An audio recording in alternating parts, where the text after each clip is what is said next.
നമസ്കാരം. രണ്ടാം ലോക മഹായുദ്ധത്തോടനുബന്ധിച്ച് സൈനിക ആവശ്യങ്ങൾക്കായിട്ടാണ് മനുഷ്യർക്ക് വെള്ളത്തിനടിയിൽ ഏറെ നേരം മുങ്ങിക്കഴിയാൻ പറ്റുന്ന വിധത്തിലുള്ള സംവിധാനങ്ങൾക്കായിട്ടുള്ള ഗവേഷണങ്ങൾ കൂടുതലായിട്ട് ആരംഭിക്കുന്നത്. Scuba self contained under water breathing apparatus അതിൻ്റെ കാലമായി പിന്നെ ഓക്സിജൻ സിലിണ്ടറുകളുമായിട്ട് മുങ്ങി കടലാഴങ്ങളിൽ ഏറെ സമയം നീന്തിക്കഴിയൽ അത് എളുപ്പമാക്കി. മിലിറ്ററി ആവശ്യങ്ങൾക്കും അണ്ടർ വാട്ടർ വീഡിയോ റെക്കോർഡിംഗ് മീഡിയകൾക്കും വേണ്ടിയിട്ടും ശാസ്ത്ര ഗവേഷണങ്ങൾക്കും ഒക്കെ ഈ സ്കൂബ ഡൈവിങ് വലിയ അനുഗ്രഹമായി. എന്നാൽ കോടിക്കണക്കിന് വർഷം മുമ്പ് തന്നെ ഇതുപോലെയുള്ള ചില സംവിധാനങ്ങൾ വഴി ജീവവായു ശേഖരിച്ച് പിടിച്ചു വെച്ച് വെള്ളത്തിൽ ഡൈവ് ചെയ്ത് ഇര തേടി ജീവിച്ചവരാണ് മുങ്ങാങ്കുഴി വണ്ടുകൾ എന്ന് പറയുന്ന ഡൈവിംഗ് ബീറ്റിലുകൾ. സാധാരണ ഷഡ്പദങ്ങളെ പോലെ തന്നെ വായു ശ്വസിക്കുന്ന കൂട്ടർ തന്നെയാണ് ഇവരും. എങ്കിലും കൂടുതൽ സമയം വെള്ളത്തിനടിയിലാണ് അവ കഴിഞ്ഞുകൂടുക. മുങ്ങാങ്കുഴി ഇടാനുള്ള ഇവരുടെ സവിശേഷമായിട്ടുള്ള കഴിവ് മൂലമാണ് ഈ ഡൈവിംഗ് ബീറ്റിലുകൾ അല്ലെങ്കിൽ മുങ്ങാങ്കുഴി വണ്ടുകൾ എന്നുള്ള വിളിപ്പേര് ഇവർക്ക് ലഭിക്കുന്നത്. മുങ്ങാങ്കുഴി ഇടുന്നതിനൊപ്പം തന്നെ ചിറകുകൾക്കുള്ളിൽ ഒരു വായു നിറഞ്ഞ കുമിള കൂടി കരുതിയിട്ടാണ് ഇവർ വെള്ളത്തിനടിയിലേക്ക് ഊളിയിട്ട് പോവുക. ചിറകിനടിയിൽ സൂക്ഷിക്കുന്ന ഈ വായു കുമിള വെള്ളത്തിനടിയിൽ ഇവ പൊങ്ങി നിൽക്കുന്നതിന് അല്ലെങ്കിൽ ബോയൻസിക്ക് സഹായിക്കുകയും കൂടാതെ ഒപ്പം ശ്വസിക്കുന്നതിനും ഇവ ഉപയോഗിക്കുന്നു. അത്തരത്തിലുള്ള ഒരു ഡൈവിംഗ് ബീറ്റിലിന്റെ മുങ്ങാങ്കുഴി വണ്ടിന്റെ പേരാണ് സാന്ദ്രകോട്ടസ് വിജയകുമാറി. അവനവനെ പറ്റിയിട്ട് സ്വയം ഇങ്ങനെ പറയുന്നതിലുള്ള അനൗചിത്യമൊക്കെ എനിക്കറിയാം. അതുകൊണ്ട് തന്നെ അല്പം നാണത്തോടെയും ലജ്ജയോടെയും ഞാൻ പറയട്ടെ, അതിലെ വിജയകുമാർ ഞാനാണ്. ഈ വർഷം മുതലുള്ള നമ്മുടെ സ്റ്റേറ്റ് സിലബസിലെ 9ാം ക്ലാസ്സിലെ ബയോളജി പുസ്തകത്തിൽ സാന്ദ്രകോട്ടസ് വിജയകുമാറിയും ഉണ്ട്. പുതുതായി കണ്ടെത്തിയ ജീവികൾക്കും സസ്യങ്ങൾക്കുമൊക്കെ ശാസ്ത്രനാമം നൽകുമ്പോൾ വ്യക്തികളുടെ പേര് സ്പീഷീസ് നാമമായിട്ട് നൽകുന്നതിൻ്റെ ഉദാഹരണം പഠിപ്പിക്കാനായിട്ടാണ് സാന്ദ്രകോട്ടസ് വിജയകുമാറിയെ അതിൽ ഉൾപ്പെടുത്തിയിരിക്കുന്നത്. അപ്പോഴെങ്ങനെ ഞാനൊരു വണ്ടായി എന്ന കഥ പിറകെ പറയാം. ആദ്യം നമുക്ക് ഡൈവിംഗ് ബീറ്റിലുകളെ പരിചയപ്പെടാം. ഡിറ്റിസിഡെ കുടുംബത്തിൽപ്പെട്ടവരാണ് ഇത്തരത്തിലുള്ള ജലവണ്ടുകൾ. ഡൈറ്റിക്കോസ് എന്ന് പറയുന്ന ലാറ്റിൻ പദത്തിന്റെ അർത്ഥം മുങ്ങി നീന്താൻ കഴിയുന്നവർ എന്നാണ്. അതിൽ നിന്നാണ് ഡൈറ്റിസിഡെ എന്ന് പറയുന്ന ഈ കുടുംബ പേര് ഇവർക്ക് കിട്ടിയത്. ലോകത്താകെ ഏകദേശം 4300ഓളം ഡൈവിംഗ് ബീറ്റിലുകൾ ഉണ്ടെന്നാണ് കണക്കാക്കപ്പെടുന്നത്. എല്ലാതരം ശുദ്ധജല പരിതസ്ഥിതികളിലും ഇവയെ കാണാറുണ്ട്. പാറകളിലെ ചെറിയ വെള്ളക്കുഴികളിലും പാറക്കുളങ്ങളിലും കൂടാതെ വലിയ ശുദ്ധജല തടാകങ്ങളിലും ഇവയെ കാണാറുണ്ട്. ഒരു വെള്ളം കെട്ടിക്കിടക്കുന്ന സ്ഥലങ്ങളിലും ഡൈവിംഗ് ബീറ്റിലുകൾ ഉണ്ടാവും. ഇത്തരം വണ്ടുകളുടെ പുറംചിറകുകൾ പരിണമിച്ച് ഉറപ്പുള്ള ഒരു അടപ്പ് പോലെ ആയിട്ടുണ്ടാവും. ഇൻസെക്റ്റുകളിൽപ്പെട്ട നമ്മൾ ബീറ്റിലുകൾ എന്ന് വിളിക്കുന്ന വണ്ടുകളുടെയൊക്കെ 2 ജോഡി ചിറകുകളിലെ മേൽച്ചിറക് ഉറപ്പുള്ള ഒരു കവചം പോലെയായിട്ട് മാറിയിട്ടുണ്ടാവും. എലിട്ര എന്നാണ് ആ കവചമൂടി ചിറകിന് പറയുക. പഴയ അംബാസഡർ കാറിൻ്റെ ഒക്കെ മുൻഭാഗത്തെ ബോണറ്റും പുറകിലെ ഡിക്കിയും പൊക്കുകയും താഴ്ത്തുകയും ചെയ്യുന്നത് പോലെയാണ് ഇവ ഈ എലിട്ര കവചങ്ങൾ പൊക്കുകയും താഴ്ത്തുകയും ചെയ്യുക. ഈ എലിട്ര മൂടിക്ക് ചിലപ്പോൾ വളരെ മനോഹരമായിട്ടുള്ള വർണ്ണങ്ങൾ ഉണ്ടാവും, ലോഹത്തിളക്കം ഉണ്ടാവും, ചിലപ്പോൾ ചില അടയാളങ്ങളൊക്കെ ഉണ്ടാവും. പക്ഷെ ഇത് ഉപയോഗിച്ചിട്ട് പലതിനും പറക്കാൻ പറ്റില്ല. അതിനടിയിലുള്ള പിൻചിറകുകൾ വിടർത്തിയിട്ടാണ് ഇവ പറക്കുക. പറക്കുന്ന സമയം അത്രയും എലിട്ര മൂടികൾ ഇങ്ങനെ പൊക്കി പിടിച്ചിട്ടുണ്ടാവും. എവിടെയും വന്നിരുന്ന് വിശ്രമിക്കുമ്പോൾ ഈ ചിറക് ഉള്ളിൽ ഒതുക്കി എലിട്ര കൊണ്ട് മൂടി സുരക്ഷിതമാക്കിയിട്ട് വെക്കും. നമ്മുടെ വണ്ടുകളെയൊക്കെ ശ്രദ്ധിച്ചാൽ നിങ്ങൾക്ക് അത് മനസ്സിലാവും. മുങ്ങാങ്കുഴി വണ്ടുകൾ വെള്ളത്തിനുള്ളിലാണ് ജീവിക്കുന്നത് എന്ന് പറഞ്ഞല്ലോ. അവ ഇടയ്ക്ക് വെള്ളത്തിന് മുകളിൽ വന്ന് എലിട്ര തുറന്ന് പെട്ടെന്ന് കുറച്ച് വായു അതിൻ്റെ ഉള്ളിൽ ട്രാപ്പ് ചെയ്ത് കുടുക്കി വെച്ചിട്ട് മുങ്ങിക്കളയും. ഈ എലിട്ര കവചത്തിനുള്ളിൽ കുടുങ്ങിക്കിടക്കുന്ന വായു കുമിള ഈ സ്കൂബ ഡൈവർമാരുടെ ഓക്സിജൻ സിലിണ്ടർ പോലെയാണ് പിന്നീട് പ്രവർത്തിക്കുന്നത്. അപ്പം അതിൽ നിന്നും കുറേശ്ശെയായിട്ട് ഓക്സിജൻ ഉപയോഗിച്ചുകൊണ്ട് ഇവർക്ക് വെള്ളത്തിനടിയിൽ വളരെ സമയം ചെലവഴിക്കാൻ പറ്റും. എങ്കിലും ഈ വായു കുമിളയിലെ ഓക്സിജൻ്റെ അളവ് കുറയുമ്പോൾ വീണ്ടും ശ്വാസം എടുക്കാനായിട്ട് ഇവർക്ക് ജലോപരിതലത്തിലേക്ക് ഇടയ്ക്ക് വരേണ്ടി വരും. എന്നാൽ ഇവയുടെ ജീവന് വെല്ലുവിളിയാകുന്ന പലതരത്തിലുള്ള ഇരപിടിയന്മാർ ചുറ്റുമുള്ള ഒരു പ്രദേശമാണെങ്കിൽ, ഒരു സ്ഥലമാണെങ്കിൽ അവർ ഈ വെള്ളത്തിന് പുറത്തേക്ക് വരുന്നത് പരമാവധി ഒഴിവാക്കും. അതായത് പക്ഷികളൊക്കെ ഉള്ള സ്ഥലമാണെങ്കിൽ ജലോപരിതലത്തിൽ വന്നു കഴിഞ്ഞാൽ ചിലപ്പോൾ ആ പക്ഷികൾ ഇവയെ കൊത്തി തിന്നു കളയും. അങ്ങനെയുള്ള സമയത്തും ഇവർക്ക് ഒരു പ്ലാൻ ബി ഉണ്ട്. ഈ ഓക്സിജൻ തീരാറായിട്ടുള്ള കുമിളയെ പൊട്ടിക്കാതെ ജലോപരിതലത്തിന് അടുത്ത് കൊണ്ടുപോയി പിടിക്കും. അപ്പോൾ ജലോപരിതലത്തിലുള്ള ഓക്സിജൻ ഈ വായു കുമിളയിലേക്ക് ലയിച്ചു ചേരുകയും ചെയ്യും. പക്ഷേ മുങ്ങാങ്കുഴി വണ്ട് വെള്ളത്തിന് പുറത്ത് വരുന്നുമില്ല. ഈ രീതിയിൽ ഓരോ കുമിളയും ഒരു ചെറു ഗില്ല് പോലെ ഫിസിക്കൽ ഗില്ലായിട്ട് പ്രവർത്തിച്ചിട്ടാണ് ഇവർക്ക് ആവശ്യമായിട്ടുള്ള ഓക്സിജൻ നൽകുന്നത്.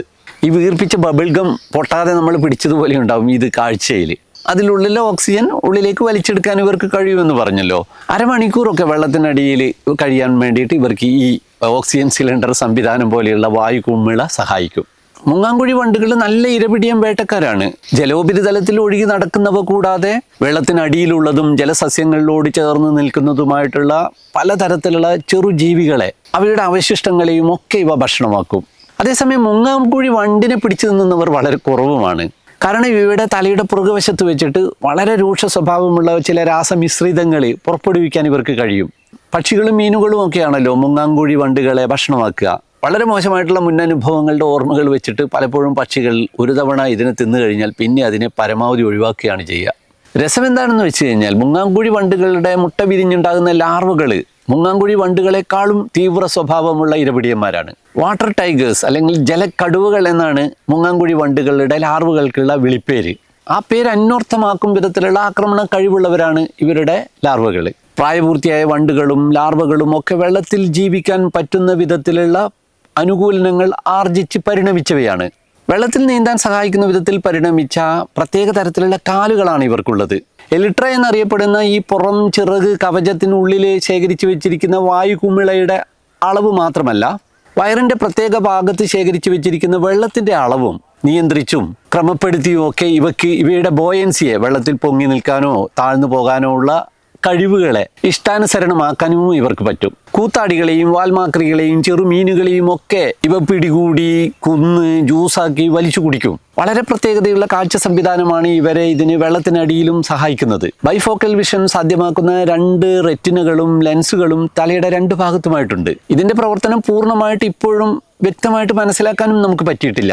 ശുദ്ധജലം കെട്ടിക്കിടക്കുന്ന സ്ഥലങ്ങളിലാണ് ഇവ കാണുക എന്ന് പറഞ്ഞല്ലോ, തടാകങ്ങളിലും വെള്ളക്കെട്ടുകളിലും ഒക്കെ. കൂടാതെ ചില അരുവികളിലും ഒക്കെ ഇവയെ കാണാം. ലാർവകൾ വളർച്ച പൂർത്തിയാക്കിയാൽ കരയിലേക്ക് വന്ന് ഇലകൾക്കടിയിലോ അല്ലെങ്കിൽ ചളിയിലോ ഒക്കെ പ്യൂപ്പേറ്റ് ചെയ്യും. പിന്നെ വിരിഞ്ഞ് വന്ന് ജീവിതം തുടർന്ന് വെള്ളത്തിൽ തന്നെ തുടരും. ജീവിക്കുന്ന ഇടത്തെ വെള്ളം വറ്റിയാൽ രാത്രിയിൽ കൂട്ടമായിട്ട് ഇവരൊക്കെ ഈ ചിറക് വിടർത്തി അടുത്ത ജലാശയത്തിലേക്ക് പറന്നു പോകുന്ന സ്വഭാവവുമുണ്ട്. അതായത് വെള്ളത്തിനടിയിലാണ് ഇവ കഴിയുന്നതെങ്കിലും പറക്കാൻ ഇവർക്കാവുന്നത് കൊണ്ട് തന്നെ സമീപത്തുള്ള സമാന ആവാസ വ്യവസ്ഥകളിൽ മറ്റ് വെള്ളക്കെട്ടുകളിലേക്ക് ഇവർക്ക് എത്തിച്ചേരാൻ പറ്റും. രാത്രികാലങ്ങളിൽ ധാരാളം എണ്ണം ഒന്നിച്ചിട്ട് വെള്ളത്തിന് മുകളിലേക്ക് വരികയും അവ കൂട്ടമായിട്ട് മറ്റു മേഖലകളിലേക്ക് പറന്നു പോവുകയും ചെയ്യും. ചില വിദൂര ആവാസ വ്യവസ്ഥകളിൽ ഒറ്റപ്പെട്ടു പോകുന്നവർക്ക് അതിനടുത്തൊന്നും ഇത്തരത്തിലുള്ള വെള്ളക്കെട്ടുകളൊന്നുമില്ല എങ്കിൽ അപ്പോൾ പതുക്കെ തലമുറകളിലൂടെ അവയുടെ പറക്കാനുള്ള കഴിവ് നഷ്ടപ്പെടുന്നവയായിട്ടും കണ്ടിട്ടുണ്ട്. തെക്കേഷ്യയിൽ നിന്നും 1882 തിരിച്ചറിഞ്ഞ ഒരു ഇനം ടൈവിംഗ് ബീറ്റിലുകൾക്ക് ജീനസ് നാമമായിട്ട് നൽകിയത് ചന്ദ്രഗുപ്ത മൗര്യൻ്റെ പേരാണ്. ഈ ജനസിൽ ഉൾപ്പെട്ട 16 സ്പീഷീസുകളെയാണ് ഇതുവരെയായിട്ട് കണ്ടെത്തിയത്. വളരെ ആകർഷണവും സങ്കീർണവുമായിട്ടുള്ള ഡിസൈനുകളൊക്കെയുള്ള തിളങ്ങുന്ന കളറുകളൊക്കെയുള്ളവയാണ് ഈ സാന്ത്രാക്കോട്ടസ് ജനുസിൽപ്പെട്ട വണ്ടുകൾ. കേരളത്തിൽ നിന്ന് ഇതുവരെയായിട്ട് സാന്ത്രാക്കോട്ടസ് ജനുസിൽ ഒറ്റൊരു ഇനം വണ്ടുകിനെ മാത്രമേ കണ്ടെത്തിയിട്ടുള്ളൂ.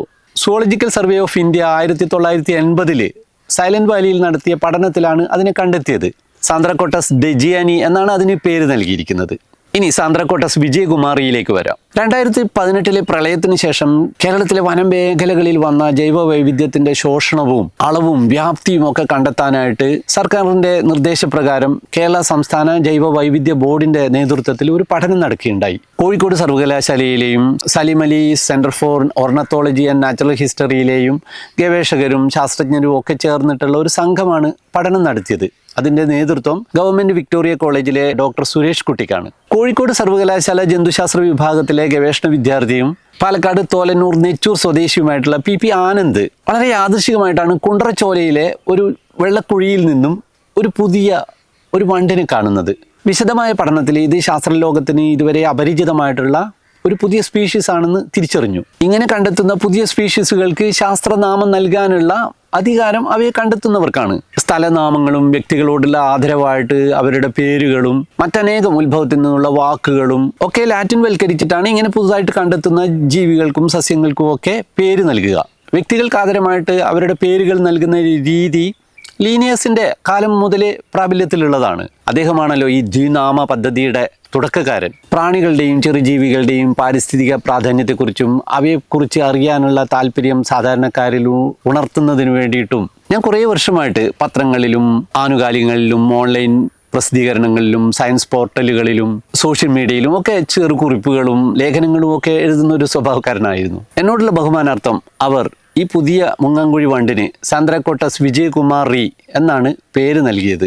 പാലക്കാട് ശ്രീകൃഷ്ണപുരം അട്ടശ്ശേരി സ്വദേശിയും സലീം അലി പക്ഷി ഗവേഷണ കേന്ദ്രത്തിലെ ഗവേഷകനുമായിരുന്ന ആഷിഖ് പി, കോട്ടയം ഇരുവനല്ലൂർ സ്വദേശി ആദിത്യ മോഹൻ, പാലക്കാട് ശ്രീകൃഷ്ണപുരം സ്വദേശി സ്മിത, ആലപ്പുഴ വെളിയനാട് സ്വദേശി ടിബിൻ എന്നിവരായിരുന്നു ആ സംഘത്തിലുണ്ടായിരുന്ന മറ്റ് ഗവേഷകർ. പ്രസിദ്ധ ജൈവവൈവിധ്യ പ്രസിദ്ധീകരണമായിട്ടുള്ള ജേണൽ ഓഫ് ത്രെറ്റൻഡ് ടാക്സയുടെ 2021 മാർച്ചിലെ ലക്കത്തിലാണ് ഈ ഗവേഷണ പ്രബന്ധം പ്രസിദ്ധീകരിക്കപ്പെട്ടത്.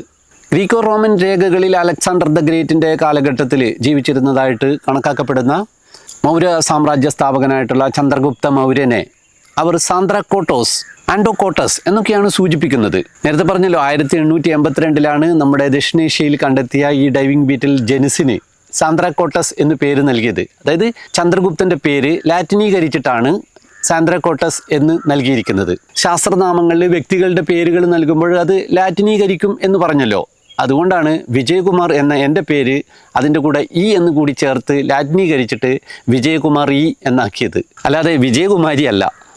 എന്തായാലും സ്കൂളിൽ പഠിക്കുന്ന കാലത്ത് എൻ്റെയൊക്കെ പ്രായത്തിലുള്ളവർ കുറേ ശാസ്ത്രനാമങ്ങൾ ബൈഹാർട്ട് പഠിച്ചിട്ടുണ്ട്. ഫെലിസ് ഡൊമസ്റ്റിക്കസ് എന്ന് നമ്മുടെ വളർത്തുപൂച്ചയ്ക്കും, കൊക്കോസ് ന്യൂസിഫറ എന്ന് തെങ്ങിനും, മാഞ്ചിഫറ ഇൻഡിക്ക എന്ന് നമ്മുടെ മാവിനും, കോർവസ് പ്ലൻഡൻസ് എന്ന് നമ്മുടെ കാക്കക്കും, കെനീസ് ഫെമിലിയാരീസ് എന്ന് നമ്മുടെ വളർത്ത് നായക്കും, പാന്തറ ലിയോ എന്ന് സിംഹത്തിനുമൊക്കെ ശാസ്ത്രനാമമുണ്ട് എന്ന് വളരെ കഷ്ടപ്പെട്ടാണ് നമ്മൾ പഠിച്ചത്. ഒരിക്കലും ഇതുപോലെ ഒരു പേരിൽ എൻ്റെ പേരും കൂടി ഉൾപ്പെട്ട് 9ാം ക്ലാസ്സിലെ കുട്ടികളൊക്കെ പഠിക്കുമെന്ന് ഞാൻ ഒരു സ്വപ്നത്തിലും കരുതിയിട്ടില്ല. എന്തായാലും ഓർത്തു വെക്കാൻ വിഷമമുള്ള ലാറ്റിൻ പദങ്ങളൊന്നുമില്ല, കടുകട്ടിയായിട്ടുള്ള വാക്കുമില്ല. സാന്ത്രാക്കോട്ടസ് എന്ന് പറയുന്നത് ചന്ദ്രഗുപ്തനാണെന്ന് ഓർത്തു കഴിഞ്ഞാൽ പ്രശ്നം തീർന്നു. ബാക്കിയുള്ളത് വിജയകുമാർ എന്ന ഈ പാവം ഞാനും. എന്തായാലും ഇത്രയും മനോഹരമായിട്ടുള്ള ഒരു പേര് ഈ വണ്ടിന് നൽകിയ സുരേഷ് കുട്ടി സാറിന് പ്രത്യേക നന്ദി. അപ്പോൾ ഞാൻ സാന്ത്രാക്കോട്ടസ് അപ്പോൾ ഞാൻ വിജയകുമാർ ബ്ലാത്തൂർ. ഇതുപോലെ വളരെ ചെറിയ പ്രാണികൾ തൊട്ടിട്ട് വളരെ വലിയ സസ്തനികൾ വരെയുള്ള നമ്മുടെ ജീവലോകത്തെ മറ്റൊരു ജീവിയെ പരിചയപ്പെടുത്തുന്ന വേറൊരു വീഡിയോയുമായിട്ട് ഉടൻ വരാം. അതുവരേക്കും വണക്കം.